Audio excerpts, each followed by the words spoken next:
So the Blue Jays first out of the gate, Jon Paul Morosi, Steve Pearce, 2 years, $12.5 million. We just saw Mark Shapiro walking by here. Looked very happy. Spring in his step. Yeah. Well, maybe not a spring in his step. But what do you make of that signing from the Blue Jays' point of view? Well, a couple things. Number one, this is not great news for Encarnacion and his camp, certainly. I think we talked last night about how really his options are dwindling with the Yankees signing Holiday and the Astros signing Beltran. Now I'm starting to wonder where exactly Edwin goes. I think now the Rangers actually step to the forefront as a team that needs righty power, needs a first baseman, really needs a DH. So watch the Rangers closely now on Edwin. From a Jays standpoint, this to me, guys, conveys that they are comfortable in many respects with this mentality of shorter-term deals and combinations, such as platoons with your everyday club and spreading around the innings with the rotation. Again, it worked. The philosophy worked well last year with not signing Price and instead allocating the money to the likes of Happ and Estrada. Worked very well. Will it work the same way with the lineup? I am personally skeptical, but Pearce has shown an ability to hit on a short level in the American League East. He has done well, certainly with Baltimore, and shown that he can hit. But you look at it, guys, and there's something about Edwin Encarnacion and the fact that he has averaged upwards of 30-plus homers and 110 RBIs or so over 5 years. A presence in the lineup that they are going to miss. And I think there is a certain unquantifiable aspect to having a bat like that.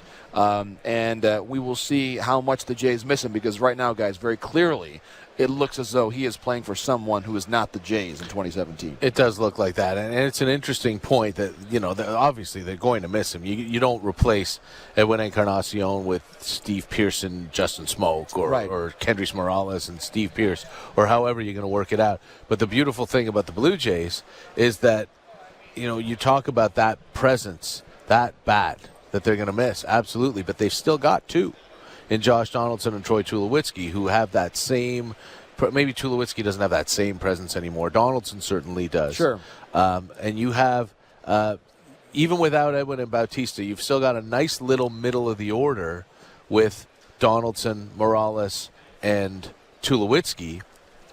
Maybe it's behind, hopefully, for the Blue Jays. They would love to have Dexter Fowler in that leadoff spot, and Travis hits 2, and then you've got Donaldson, Morales, Tulowitzki, 3, 4, 5. There are still some scary bats there, even without Edwin and Jose. I agree. And the name you mentioned, Dexter Fowler, I think is now very important for the Jays, or maybe even someone like an Ian Desmond. But I think at this point in time, if you've gone lower cost with the likes of Pearce, and you've tried to do things, and really Morales as well as a more reasonable signing. If the idea is you're going to go lower cost with some of those acquisitions, then I think you have to really show that you're really serious about winning this division by going out and getting a premium guy for the outfield. Because right now the outfield is thin. The outfield right now, if they had to play a game today, it's Upton and Carrera in the corners and Pilar in center field, which is just not good enough. And so that they have to, I think, add one, at the minimum, one everyday player and probably two. Because otherwise I just don't see it. And the point about Tulo, I'll say this about his middle of the lineup reliability. Here are his games played the last 4 years. 131 this year, 128 the previous year, 126 the year before that, and 47 the year before that. He is basically, his history tells you at some point in time he's going on the DL. And so now you're talking about a middle of the lineup where when he's out, and it looks like by the history tells you he'll miss about 30 games at minimum, okay, at minimum. So he misses 30 games. That's 30 games your year when really, if you don't make another meaningful upgrade to the middle of the lineup, it's Donaldson sort of by himself. If there's no Bautista, no Edwin. So it's amazing how, guys, you can see a collection of bats with one or two departures really change the look and how afraid the opposition is. The Jays have made their identity being a fearsome group from top to bottom that can hurt you almost anywhere.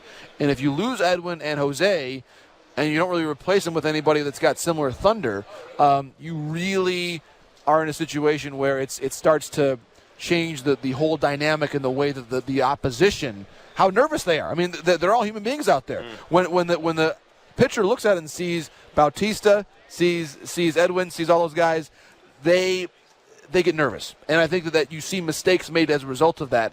And I think that now, without Edwin, it's a fundamentally different Blue Jays lineup.